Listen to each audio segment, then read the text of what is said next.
Hello everyone! Welcome back again to my channel.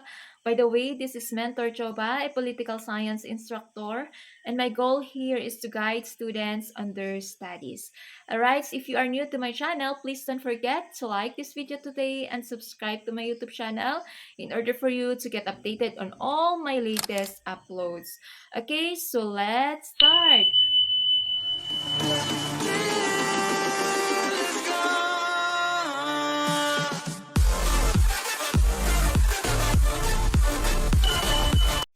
Our topic for today is to differentiate what is cultural ethnocentrism and cultural relativism.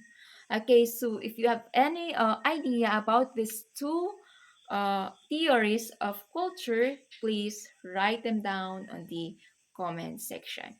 Okay, so ano ba ang pagkakaiba ng dalawang ito? Okay, so easy.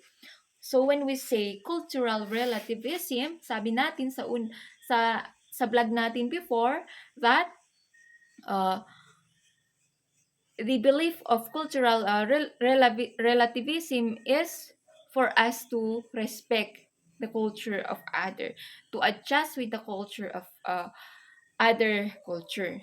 Si cultural ethnocentrism naman ay superior yung kultura nila.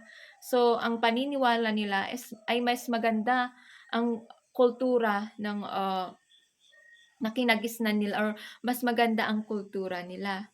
Okay, so sa definition mismo nila, makikita mo yung difference. Okay?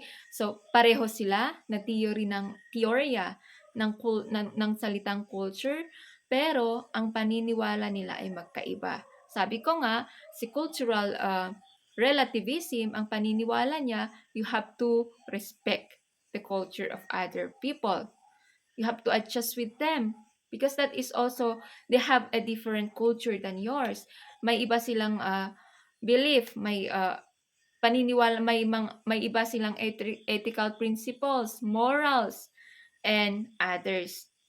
Si ethnocentrism naman, paniniwala niya, siya yung mas maganda or siya yung pinakamataas or siya yung superior na kultura. So, dapat magbow ka sa kanila or dapat sundin mo yung kultura nila.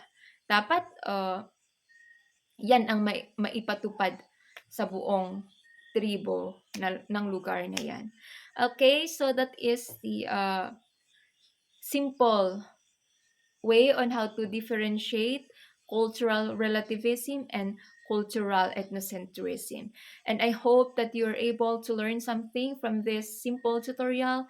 And if you have any question, please write them down in the comment section. If you are new to my channel, please don't forget to like this video today, share it with your friends, and subscribe to my YouTube channel in order for you to get updated on all my latest videos. Okay, so goodbye everyone!